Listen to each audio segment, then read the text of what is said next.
Shalom, Horas. Selamat datang kembali di podcast kita. Sebuah ruang di mana kita bisa merenungkan kebenaran firman Tuhan dan bagaimana kebenaran itu membentuk hidup kita sehari-hari. Bapak, Ibu, Abang, Kakak yang diberkati Tuhan, puji syukur kita panjatkan kepada Tuhan karena hari ini kita boleh merenungkan firman-Nya yang hidup dan berkuasa. Saya ingat sebuah candaan. Orang Batak itu kan terkenal dengan suaranya yang keras kan. Tapi kalau didengar lebih dekat, suara kita ini punya irama, punya nada. Apalagi kalau sudah kumpul-kumpul, entah di acara adat atau warisan, pasti ada saja yang menyanyi dengan lantang. Itu tandanya apa? Kita ini suka memuji. Nah, hari ini kita akan tidak hanya memuji lagu dunia, tapi kita mau memuji Tuhan dengan seluruh hidup kita. Karena Dialah yang patut kita puji. Mari kita buka waktu kita di dalam doa. Mari kita berdoa. Ya Bapa yang Maha Kudus, Bapa di dalam nama Tuhan Yesus Kristus, kami bersyukur atas kasih dan anugerah-Mu yang menyertai kami pada hari ini. Terima kasih atas kesempatan yang Kau berikan untuk kami mendengarkan firman-Mu. Kami memohon, bukalah hati dan pikiran kami, agar setiap perkataan yang disampaikan dapat kami terima dengan baik. Bimbinglah hamba-Mu yang akan menyampaikan firman, agar hanya nama-Mu yang dipermuliakan. Di dalam nama Yesus Kristus kami berdoa. Amin.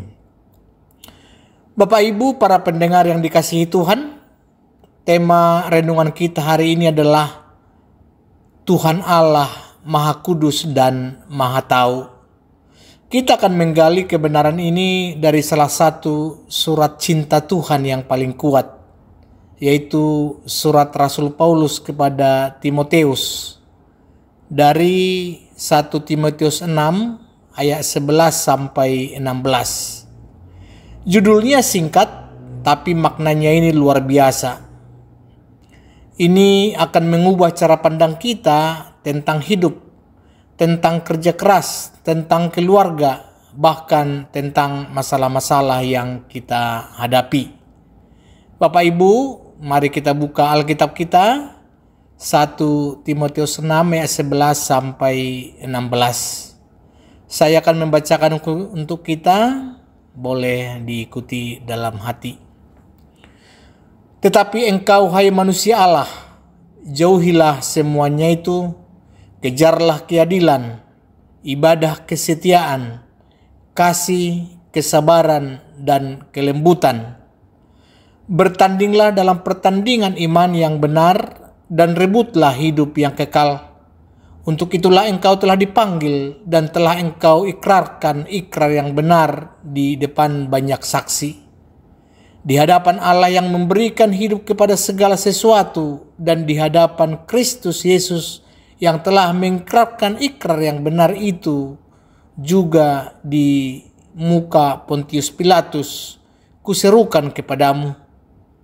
Turutilah perintah ini dengan tidak bercacat dan tidak bercela, hingga pada saat Tuhan kita Yesus Kristus menyatakan dirinya, yaitu saat yang akan ditentukan oleh penguasa yang satu-satunya dan yang penuh bahagia, Raja di atas segala raja dan Tuan di atas segala tuan. Dialah satu-satunya yang tidak takluk kepada maut, bersemayam dalam terang yang tak terhampiri. Seorang pun tak pernah melihat Dia, dan memang manusia tidak dapat melihat Dia. Baginyalah hormat dan kuasa yang kekal. Amin. Demikian firman Tuhan. Untuk memahami pesan ini, mari kita sedikit menengok ke belakang, ke latar belakang surat 1 Timoteus. Surat ini ditulis oleh Rasul Paulus kepada Timoteus. Timoteus itu anak rohaninya yang sangat ia kasihi. Paulus mengutus dia untuk melayani di Efesus. Tapi Bapak Ibu, Efesus itu bukan kota yang mudah. Timotius masih muda dan ia menghadapi tantangan yang sangat besar di sana. Apa saja tantangannya? Yang pertama adalah guru-guru palsu. Ada banyak ajaran aneh, ada doktrin-doktrin palsu yang tidak sesuai dengan firman Tuhan. Mereka mengajarkan hal-hal ini cuma untuk mencari keuntungan dan popularitas. Yang kedua, jemaat yang mulai terpengaruh. Bahwa jemaat di Efesus mulai suka berdebat, bergosip, dan yang paling parah, mereka mulai cinta uang. Bahwa mereka berpikir kalau mau jadi orang Kristen yang sukses, berarti harus kaya raya. Jadi mereka mengejar kekayaan duniawi dan melupakan panggilan mereka sebagai manusia Allah. Melihat semua masalah ini, Paulus tidak tinggal diam. Dia menulis surat ini bukan untuk memarahi Timotius, tapi untuk menguatkan dia. Paulus ingin Timotius dan kita semua tahu siapa diri kita di dalam Kristus dan bagaimana kita harus hidup di tengah dunia yang penuh godaan ini. Inilah yang menjadi dasar dari seluruh ayat kita hari ini. Mari kita selami inti materi kita ayat demi ayat dari 1 Timotius 6 ayat 11 sampai 16. Siapkan hati dan pikiran kita, karena ini adalah pesan yang sangat relevan untuk kita semua. Kita mulai dengan siapa kita dan apa yang kita kejar. Firman Tuhan di ayat 11 berkata, "Tetapi engkau hai manusia Allah, jauhilah semuanya itu, kejarlah keadilan, ibadah, kesetiaan, kasih, kesabaran, dan kelembutan." Bapak Ibu para pendengar, perhatikan baik-baik kata-kata ini. Hai manusia Allah. Ini bukan hanya gelar untuk seorang pendeta atau penginjil saja loh. Bahwa ini adalah gelar kehormatan yang diberikan kepada siapapun yang bertanggung jawab kepada Allah dan milik Allah. Ini panggilan untuk kita semua yang sudah ditebus Allah, yang ditebus oleh Yesus Kristus. Artinya bahwa kita ini orang-orang yang hidupnya bukan lagi milik dunia, tetapi milik Tuhan. Jadi kita adalah manusia Allah. Di sini Paulus kemudian memberi kita dua perintah yang sangat berlawanan, seperti dua sisi koin yang tak terpisahkan. Yang pertama dikatakan, jauhilah semuanya itu. Semua itu gitu ya. Ini merujuk pada ayat-ayat sebelumnya yang Paulus sebutkan. Ada debat kusir, iri hati, ada fitnah, ada kecurigaan, dan yang paling utama adalah cinta akan uang. Di sini Paulus tidak bilang coba-coba sedikit atau kurang saja, tetapi dia bilang jauhilah. Kalau di bahasa lain ada flee ya, kalau kita buka kamus dikatakan kabur.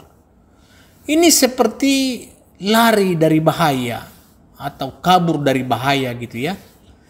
Ini contoh ketika ada anjing galak mengejar kita itu pasti tidak jalan santai kan? Kita lari sekencang-kencangnya. Jadi begitu juga kita harus lari dari dosa. Jangan beri ruang sedikit pun. Lalu dilanjutkan dikatakan, kejarlah keadilan, ibadah, kesetiaan, kasih, kesabaran, dan kelembutan.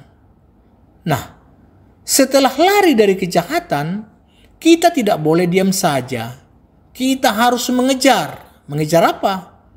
Daftar yang diberikan Paulus ini indah sekali. Keadilan, ibadah, kesetiaan, kasih, kesabaran, dan kelembutan. Ini merupakan ciri-ciri dari manusia Allah. Jadi karakter Kristus yang harus kita miliki. Hidup Kristen itu bukan sekedar menghindari dosa, tetapi aktif mengejar kekudusan, seperti itu pemain bola yang lari ke gawang lawan setelah merebut bola. Jadi kita aktif mengejar kebajikan. Berikutnya, kalau kita lihat ini ada pergumulan iman. Firman Tuhan berkata di ayat 12, bertandinglah dalam pertandingan iman yang benar dan rebutlah hidup yang kekal. Untuk itulah engkau telah dipanggil dan telah engkau ikrarkan ikrar yang benar di depan banyak saksi. Di sini Paulus menggunakan metafora yang sangat kuat, yaitu atlet. Bahwa hidup Kristen itu bukan piknik, itu pertandingan. Jadi kalau kata bertanding di bahasa aslinya dikatakan agonizomai. Ini merupakan akar kata dari agoni yang berarti perjuangan keras, pertarungan yang sengit. Ini mengingatkan kita bahwa hidup di dunia ini penuh tantangan, tapi kita harus terus berjuang sampai akhir. Bapak Ibu, siapa di antara kita yang sering menonton pertandingan tinju? Pasti kalau kita lihat atletnya itu bertarung mati-matian sampai babak belur. Keringatnya bercucuran. Tapi mereka tidak pernah menyerah. Kenapa? Karena mereka tahu ada hadiah di ujung sana. Demikian juga kita sebagai atlet iman. Jangan menyerah soal atau saat godaan datang, saat masalah menimpa, atau bahkan saat kita merasa lelah. Kita terus berjuang karena ada hidup yang kekal yang menanti kita. Untuk itulah kita dipanggil dan mengikrarkan ikrar yang benar di depan banyak saksi. Sekarang kalau kita lanjutkan bahwa ada hidup di hadapan Allah yang Maha Tahu. Di ayat 13 dan 14 dikatakan, di hadapan Allah yang memberikan hidup kepada segala sesuatu, dan di hadapan Yesus yang telah mengikrarkan ikrar yang benar itu, juga di muka Pontius Pilatus, kuserukan kepadamu, turutilah perintah ini, dengan tidak bercatat dan tidak bercela, hingga pada saat Tuhan kita Yesus Kristus menyatakan dirinya.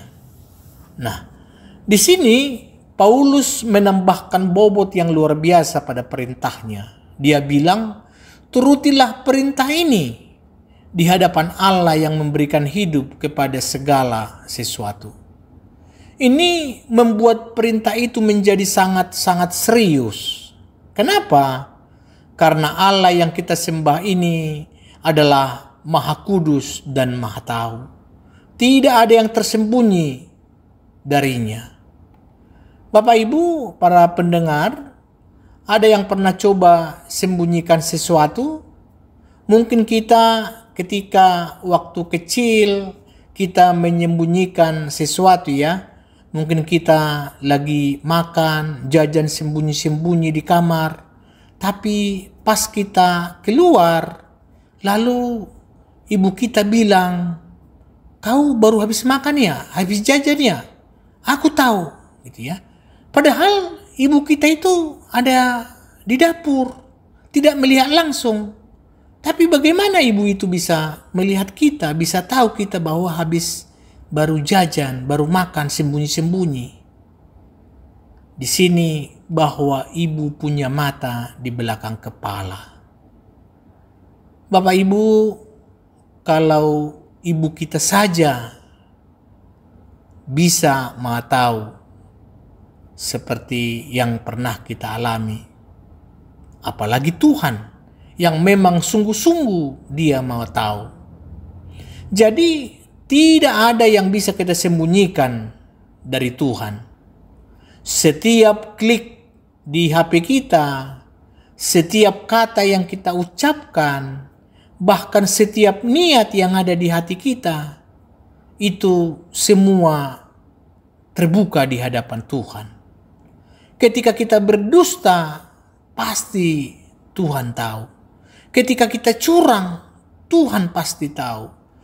Ini membuat hidup kita harus tidak bercacat dan tidak bercela. Paulus juga mengingatkan kita pada Yesus Kristus yang berani bersaksi di hadapan Pontius Pilatus. Yesus tidak pernah goyah dalam kesaksiannya. Ini menjadi teladan bagi kita untuk bersaksi dengan berani, bahkan dalam situasi yang sulit. Dan disinilah puncak dari renungan kita. Itu berbicara tentang kekuasaan dan kekudusan Tuhan. Ya, ini disebut dengan doksologi agung. Di ayat 15 dan 16 firman Tuhan berkata, yaitu saat yang akan ditentukan oleh penguasa yang satu-satunya dan yang penuh bahagia, raja di atas segala raja dan tuan di atas segala tuan. Dialah satu-satunya yang tidak takluk kepada maut, bersemayam dalam terang yang tak terhampiri. Seorang pun tak pernah melihat dia, dan memang manusia tidak dapat melihat dia. Baginya lah hormat dan kuasa yang kekal. Amin. Ayat-ayat ini adalah pujian yang megah bagi Tuhan. Paulus memuji Tuhan dengan kata-kata yang paling agung. Jadi fokus kita ada pada 3 hal. Yang pertama dikatakan raja di atas segala raja dan tuan di atas segala tuan. Ini merupakan gelar yang menunjukkan keagungannya di atas semua penguasa dan kekuasaan di dunia ini. Tidak ada yang lebih tinggi dari dia. Dia adalah penguasa yang satu-satunya dan yang penuh bahagia. Yang kedua, dia satu-satunya yang tidak takluk kepada maut. Ini menunjukkan keunikannya. Dia tidak bisa mati karena dia adalah sumber kehidupan. Dia kekal, abadi, tak terbatas oleh waktu dan kematian. Yang ketiga, dikatakan bahwa bersemayam dalam terang yang tak terhampiri. Ini adalah inti dari kekudusannya. Kata terang yang tak terhampiri dalam bahasa aslinya disebut pos aprositon. Ini menggambarkan kemuliaan yang begitu luar biasa sehingga tidak ada manusia yang bisa mendekat. Kekudusannya begitu murni, begitu dahsyat, begitu agung sehingga kita tidak bisa mendekat begitu saja. Bapak Ibu, para pendengar, disinilah keajaiban iman kita. Meskipun dia adalah Allah yang maha kudus, maha tahu, tak terhampiri, tapi dia justru mengutus anaknya, Yesus Kristus, untuk menjangkau kita. Kekudusannya tidak membuat dia jauh, tapi justru membuat dia ingin mendamaikan kita dengan dirinya. Ini sesuatu hal yang sangat luar biasa. Setelah kita menggali kebenaran firman Tuhan yang begitu dalam, lantas bagaimana semua ini seharusnya mempengaruhi hidup kita sehari-hari di zaman kekinian ini? Mari kita masuk ke sesi aplikasi kekinian dan refleksi. Yang pertama, tadi kita dikatakan tingkat lari. Jadi bukan jalan kaki, emang lari. Paulus menyuruh kita jauhilah, larilah, kaburlah. Jauhi apa yang harus kita jauhi di zaman sekarang? Ya, jauhi fitnah di media sosial.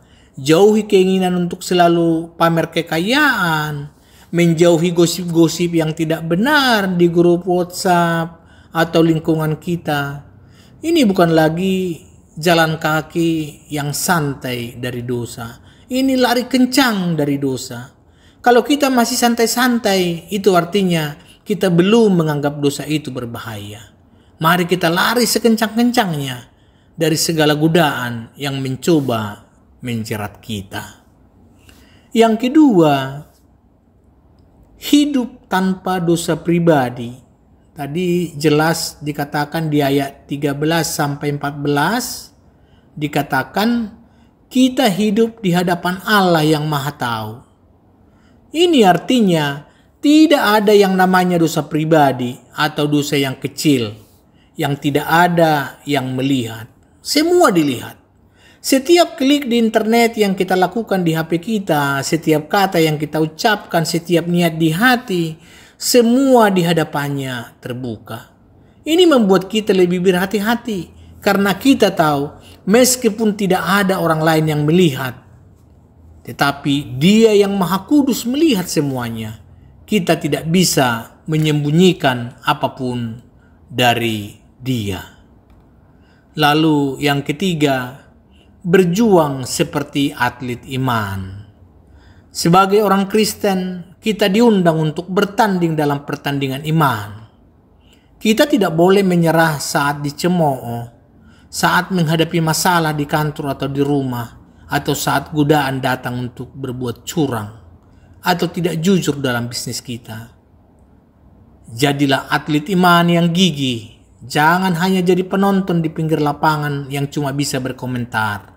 Mari kita bertanding karena ada hadiah kemenangan yang menanti. Yang keempat, hidup dalam kekaguman akan Tuhan. Tadi di ayat 15 sampai 16 mengajak kita mengagumi Tuhan karena Dia itu Raja segala raja, satu-satunya yang tidak bisa mati, yang bersemayam dalam terang yang tak terhampiri. Bayangkan, Dia yang begitu agung, yang begitu suci, yang begitu tak terhampiri, mau menerima kita yang penuh dosa ini melalui Kristus. Jadi, kekaguman yang mendalam inilah yang akan memotivasi kita untuk hidup kudus dan taat. Jadi bukan karena takut dihukum, tapi karena cinta dan penghargaan kita kepadanya. Bapak Ibu, para pendengar yang terkasih, mari kita luangkan waktu sejenak untuk merenung. Mungkin Anda bisa memikirkan tantangan apa yang paling sulit Anda hadapi saat ini untuk hidup kudus di hadapan Tuhan, terutama di zaman digital ini. Mari kita saling menguatkan dalam perjalanan iman kita. Bapak, Ibu, abang, kakak yang diberkati Tuhan, kita sudah sampai ke penghujung episode podcast kita. Kiranya kita pulang dengan 3 pesan utama hari ini. Yang pertama, kita adalah manusia Allah yang harus aktif menjauhi dosa dan mengejar kebenaran, yaitu karakter Kristus dalam hidup kita.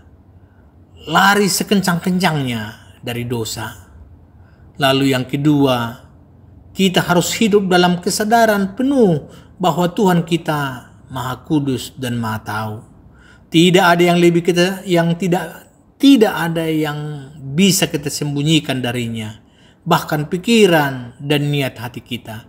Ini akan membuat kita hidup tanpa dosa pribadi. Dan yang terakhir, mari kita hidup dalam kekaguman kepadanya. Raja segala raja yang rela mati untuk kita. Kekaguman ini akan memotivasi kita untuk hidup kudus dan setia sampai akhir di dalam pertandingan iman kita. Amin. Mari kita akhiri perjumpaan kita dengan doa. Mari kita berdoa. Ya Bapa, terima kasih untuk firman-Mu yang telah kami dengar hari ini. Kami bersyukur atas kebenaran yang mengingatkan kami bahwa Engkau adalah Allah yang Maha Kudus dan Maha Tahu. Tolonglah kami untuk dapat menempatkan Engkau sebagai yang paling utama di dalam setiap aspek kehidupan kami.